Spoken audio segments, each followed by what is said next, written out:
পরে বসে পড়ে পায়খানা করার জন্য। মধুবালার হাতটা হাঁড়িতে ঠেকে যায়। বাবা রে, গেল রে, আমার কোমরটা গেল রে।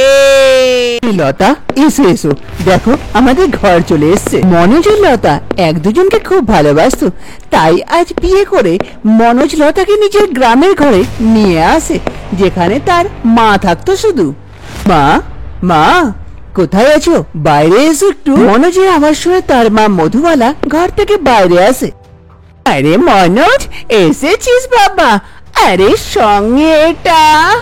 আরে মা, তোমার সঙ্গে তো দেখা করাতেই ভুলে গেছি গো। এ হলো আমার বউ আর তোমার বৌমা। আরে বাবা, কি সুন্দর মিষ্টি পাড়া দেখতে আমার বৌমা। এই গ্রামে এসব মেয়ে কোথায়? এসব সুন্দর মেয়ে তো শহরেই পাওয়া যায়। আর তোরা বাইরে কেন দাঁড়িয়ে আছিস? চ চ, ঘরের ভেতরে আয়। তারপর মধুবালা দুজনকে ঘরের ভেতরে নিয়ে যায়। মনোজ আর লতা ঘরের ভেতরে চলে আসে। আরে মা, অনেক হাঁপিয়ে গেছি, একটু জল খাওয়াও তো। আরে হ্যাঁ হ্যাঁ বাবা, এক্ষুনি নিয়ে আসছি। বৌমা, তুমিও বসো এখানে, আমি এক্ষুনি তোমাদের জন্য জল নিয়ে আসছি। আরে মা, আমার থাকতে আপনি কেন কাজ করবেন? চলুন, আমিও যাচ্ছি।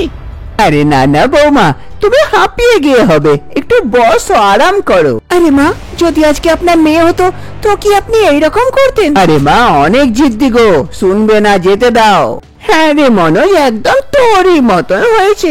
এসো বৌমা, চলো রান্নাঘর দেখাচ্ছি। তারপর লতা নিজের শাশুড়ি মার সঙ্গে রান্নাঘরের দিকে যায়, আর এইদিকে মনোজ ঘরে বসে থাকে। দ্বিতীয় সকালে মধুবালা রান্নাঘরে চা বানাচ্ছিল, তখনই সেখানে লতা এসে পড়ে। আরে মা, মা আপনি এখানে আছেন? আমি কোথায় কোথায় না খুঁজলাম আপনাকে। আরে বৌমা, এসে এসো, চা বানাচ্ছিলাম, চা খেয়ে নাও। তখনই এদিকে লতা মনে মনে ভাবে, আরে কি করি, খুব জোরে পেয়েছে। শাশুড়ি মাকে বলি, না না না না, আগে শাশুড়ি মা চা দিচ্ছে সেটা খেনি, আর যদি চা খাওয়ার পর জোরে পেয়ে যায় তো তখন দেখা যাবে যা হবার হবে। হলো বৌমা, কোনো অসুবিধা হচ্ছে নাকি? আরে না মা, কোনো অসুবিধা হচ্ছে না। তার কিছুক্ষণ পরেই মধুবালার চা বানানো হয়ে যায়। একটা গ্লাসে বৌমাকে দেয়, একটা নিজে নেয়। দুজনে মিলে বসে বসে চা খায়। তারপর লতা, আরে মা, একটা কথা ছিল, জিজ্ঞেস করার ছিল কিছু। আরে হ্যাঁ বৌমা, বলো না, কি কথা আছে? ভয় পাচ্ছ কেন?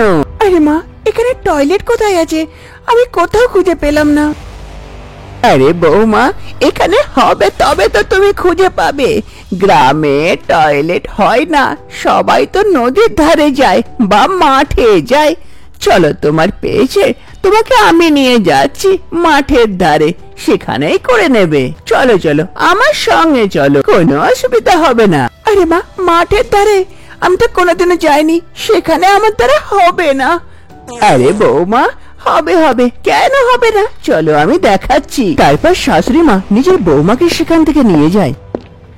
শাশুড়ি মা মধুবালা নিজের বৌমা লতাকে নিয়ে মাঠের ধারে চলে আসে। আরে বৌমা, নাও, চলে এলাম মাঠের ধারে, এখানে তুমি কোথাও বসে মল ত্যাগ করে নাও। আরে নাও, তোমাকে নিয়ে এলাম তো আমারও পেয়ে গেল, এবার আমিও যাই কোথাও বসে করে নিচ্ছি, তুমিও করে নাও, পেট খালি, আমিও যাই। শাশুড়ি মা তাড়াতাড়ি সেখান থেকে মল ত্যাগের জন্য পালায়, আর এদিকে লতা এদিক ওদিক দেখতে থাকে। আরে শাশুড়ি মা তো চলে গেল মল ত্যাগ করতে, এবার আমি কি করব? কোনোদিনও এরকম খোলাতে করিনি, কি জানি হবে কিনা। চেষ্টা তো করি, খুব জোরে পেয়েছে, যাই দেখি হচ্ছে কিনা। তারপর লতা তাড়াতাড়ি মল ত্যাগ করার জন্য চলে যায়, আর এক জায়গায় গিয়ে বসে মল ত্যাগ করতে, কিন্তু তার মল ত্যাগ আর হয় না। সে এদিক ওদিক দেখে, কিচ্ছু আর হয় না। তখন শাশুড়ি মা ঘুরে চলে আসে। আরে বৌমা, বৌমা, হয়ে গেল তোমার বাঁচার জন্য লতা? হ্যাঁ মা, হয়ে গেছে, চলুন ঘর যাই। তারপর শাশুড়ি মা আর বৌমা দুজনে ঘরের দিকে ফেরে। রাতের বেলার সময় হচ্ছিল, মনোজ শুয়ে পড়েছিল, কিন্তু এদিকে লতার ঘুম আসছিল না, কেননা তার খুব জোরে পায়খানা যে পেয়েছিল। সে এদিক ওদিক ঘুরে, কিন্তু কোনো উপায় লাগে না তার। আরে এবার আমি কি করব? মাঠের ধারে পায়খানা হচ্ছে না, এবার আমি কি করি? খুব জোরেও পেয়েছে, কোনো উপায় লাগাতে হবে, যাই দেখি কি করতে পারি। লতা নিজের কিছু ব্যবস্থা করার জন্য সেখান থেকে যায়। লতা রাতের অন্ধকারে রান্নাঘরে এসে যায়। সেখানে এক প্লাস্টিক খোঁজার জন্য, যদি কোথাও প্লাস্টিক পেয়ে যায় সেইটাতে করে ফেলে দেবে। এদিক ওদিক ঘুরে কিন্তু কিছু পায় না। আরে কি করব, কোথায় করব, কিচ্ছু খুঁজে পাচ্ছি না। এখানে তো কত প্লাস্টিকও দেখতে পাচ্ছি না। কি করি, কোথায় কোথায় আছে রে বাবা? লতা অনেক খোঁজার চেষ্টা করে প্লাস্টিক, কিন্তু কোথাও দেখতে পায় না। এদিক ওদিক খুঁজতে খুঁজতে হঠাৎ করে লতার নজর যায় এক হাঁড়ির উপরে, যে উপরে রাখা ছিল। আরে হ্যাঁ, এই হাঁড়িটাতে যদি আমি মলত্যাগ করে দিই কেউ জানতেও পারবে না, আমার মলত্যাগও হয়ে যাবে। এটাই করি। তারপর লতা আর কিছু ভাবে না, তাড়াতাড়ি সেই হাঁড়িটাকে পেরে ফেলে আর হাঁড়ির উপরে বসে পড়ে পায়খানা করার জন্য। আহ, শান্তি পেলাম।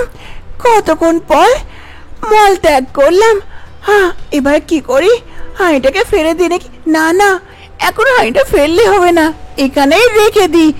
এখন যতদিন না আমার মল ত্যাগ হবে বাইরে, ততদিন এই হাঁড়িতেই করে নেব। যতদিন আছি ততদিনে ঝঞ্ঝটটা গেল। ভালোই রাস্তা পেয়েছি। তারপর লতা হাঁড়িটা যেখানে ছিল সেখানে তুলে রেখে দেয় আর সেখান থেকে চলে যায়।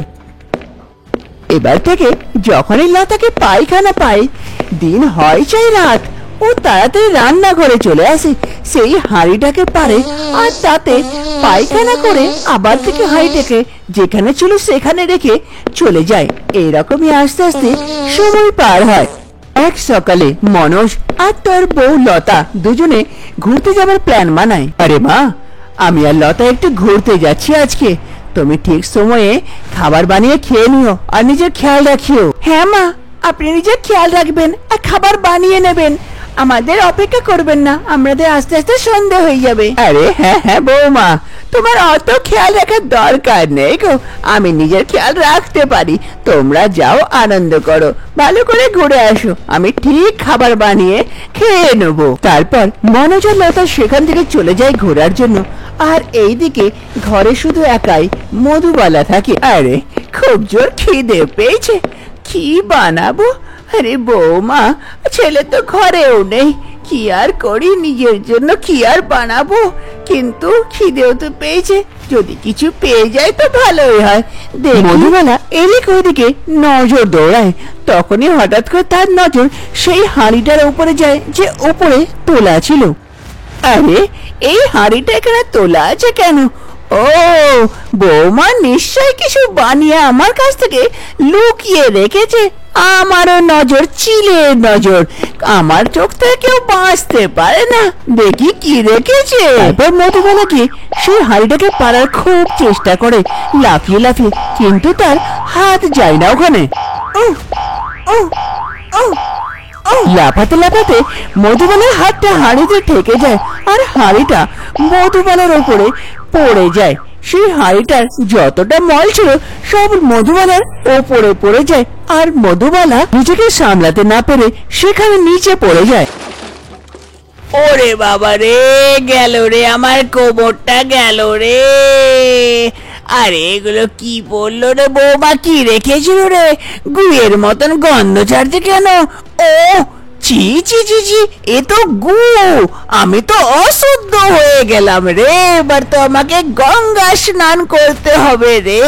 আবার কোমর অতি লোভে তাতি, বরং অবস্থা খারাপ হয়ে গেল রে আমার রে।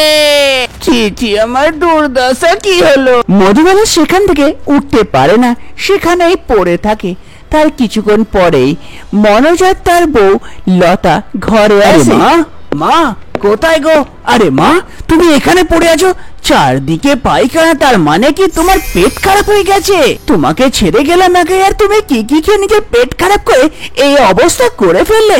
ছি ছি ছি। আরে মনোজ, এগুলো আমার পায়খানা না রে, সব বৌমা করে ফেলেছে, হাঁড়িতে ভরে রেখেছিল। আমি ভাবলাম কিছু খাবার আছে, হাঁড়িটাকে পারতে গেলাম, হাঁড়ি পড়লো আমার মাথায় আর ফেটে গেল। আর দেখ, চারদিকে পায়খানাতে চান করে ফেললাম। আরে লতা, এ কি গো, তুমি পায়খানা করে হাঁড়িতে ভরে রান্নাঘরে রেখে দিয়েছো? এরকম কেউ করে নাকি পাগলের মতন?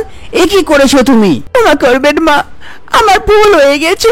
আমার পায়খানা হতো না বাইরে, তাই আমি হাঁড়িতে পায়খানা করে রেখে দিতাম যে হাঁড়ি ভরলে বাইরে ফেলে দেবো। আমি কি জানতাম হাঁড়ির সঙ্গে এরকম ভান্ডা ফুটবে আমার। মনোজ তাড়াতাড়ি মিস্ত্রি ডেকে ঘরের পাশে এক শৌচালয় বানিয়ে দেয়, যাতে লতাকে আর বাইরে যেতে না হয় আর ঘরে এরকম উৎপাত না করে।